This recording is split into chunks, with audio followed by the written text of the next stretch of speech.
사람은 살면서 주변 사람과 의견 충돌이 자주 일어납니다.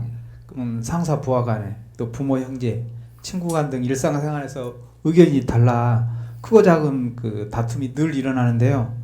이런 경우에 서로 간 의견의 옳고 그름을 판단하는 그 절대적 기준이 있는지요?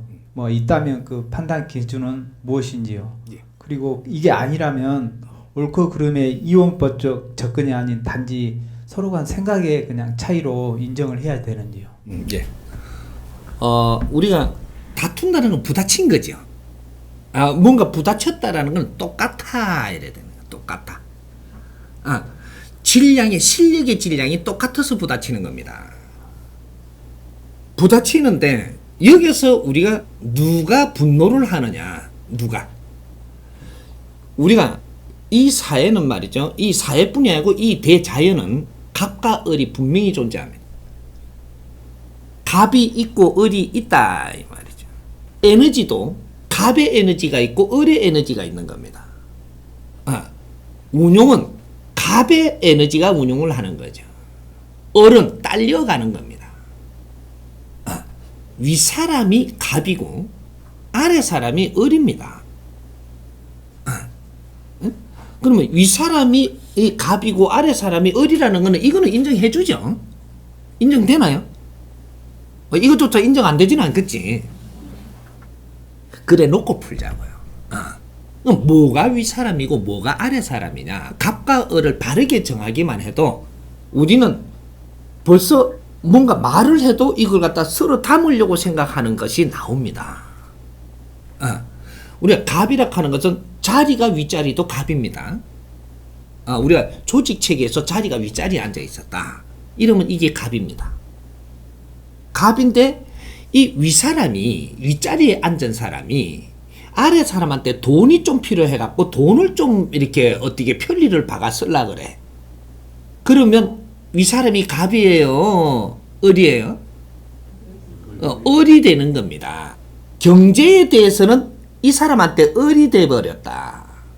그럼 을이 되면 어떻게 되냐? 갑을 존중해야 됩니다.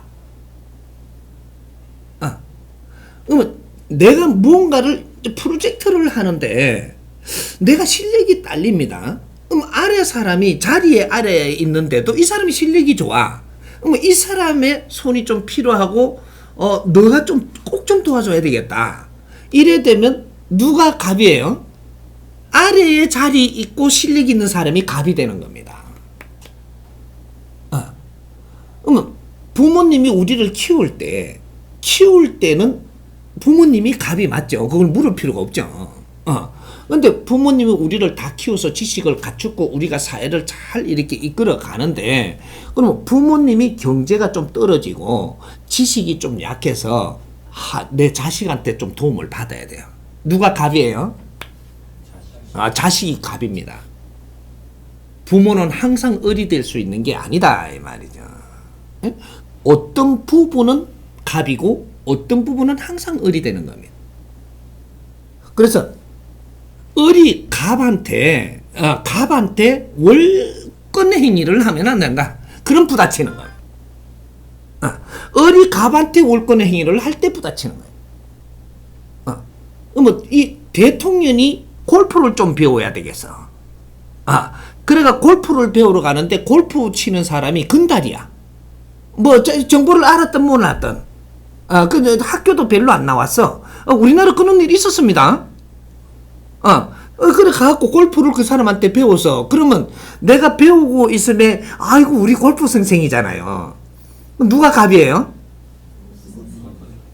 고등학교도 제대로 안 나온 사람이, 이 사람이 대통령 지금 갑이 돼가 있는 거예요. 그럴 때 네가 골프를 배우려면 이 사람 말을 들어야 됩니다. 안 들으면 안 되는 거죠. 안 그러면 골프를 때리치고. 그러면 이 사람 말 절대 안 들어도 돼요. 하느님이 절대 안 뭐란다 이 말이죠. 이게 원리입니다. 그러니까 우리가 갑을관계를 잘 이해를 해라. 위치가 내가 위에 되었다고 해서 항상 갑은 될 수 없는 것이다. 그래서 상대를 항상 존중할 수 있게끔 되어 있는 것이다. 그러면 안 부딪힙니다. 우리는 가불관계를 잘못 알고 잘못 들이다 대기 때문에 너희들은 항상 부딪힌다. 원리는 딱 여기서 풀면 됩니다. 이건 100%입니다. 그러니까 우리 집사람한테 이렇게 밥을 좀 나는 집에 밥을 먹고 싶은데 넌 좀 해달라고 하면 나는 이제 밥에 걸리갖고 우리 집 사람이 갑인 거예요. 근데 그걸 갑한테 밥을 좀 맛있게 해도 짜증을 내면은 이러면 월권인 겁니다. 살 이렇게 낮춰가 가야 돼요. 뭐 선물도 하나 해가면 왜? 밥에 걸렸잖아. 밥을 잘 먹으려면 낮춰가 가야 돼요. 뭐 우리가 컴퓨터를 좀 해야 되겠는데 아들이 잘 배워서 내가 잘 못하니까 아들 도움을 좀 받아야 돼. 그러면 아들한테 싹 낮춰가 들어가야 돼요. 아들이 갑이거든 이 분야에서는. 그래야 이걸 도움을 받을 수가 있고 힘을 내가 받습니다. 그래서 이 힘 받은 만큼 다른 데 가서 힘을 쓸 수 있거든요.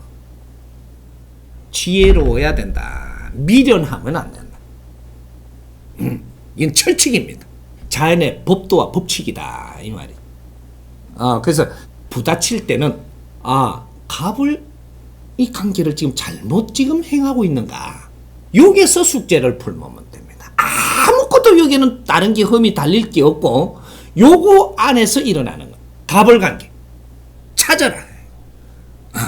그리고 내가 월권을 내가 잘못해가지고 들여다 댄 게 있다면 이게 내가 어리었었구나 이러면 어지간하면 빠른 시간에 찾아가십시오.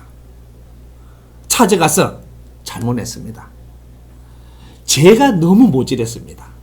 이러고 딱 가면 싹 눈노릇이 풀어지고 오히려 신용을 더합니다. 나를. 이런 일이 벌어진다 이 말이죠. 이게 우리가 조금 잘못했다고 지금 단죄 안 내려와요. 잘못한 게 시간이 가도 이것이 바르게 안 잡을 때 그때는 시간이 어느 정도 갔으니까 이제 너를 하나 칩니다. 요래 되지 시간차가 항상 주어지는 겁니다. 너가 생각하고 너가 찾아볼 시간은 항상 준다. 그래서 우리가 그 잘못을 한 사람도 내가 느껴가지고 가가지고 그 자수를 하죠. 자수하면 참작을 굉장히 많이 해주잖아요. 이는 법칙입니다. 우리 일상생활에 다 있는 거예요. 잘못을 느꼈기 때문에 찾아왔습니다. 용서를 구하고 처벌을 받겠습니다 하면 이걸 그대로 이게 조서관이 써가지고 이게 판사한테 올라가면 이거는 굉장히 참작이 큽니다. 똑같은 원리라는 거죠. 우리 일상생활에 다 일어나는 겁니다. 이해가 됩니까?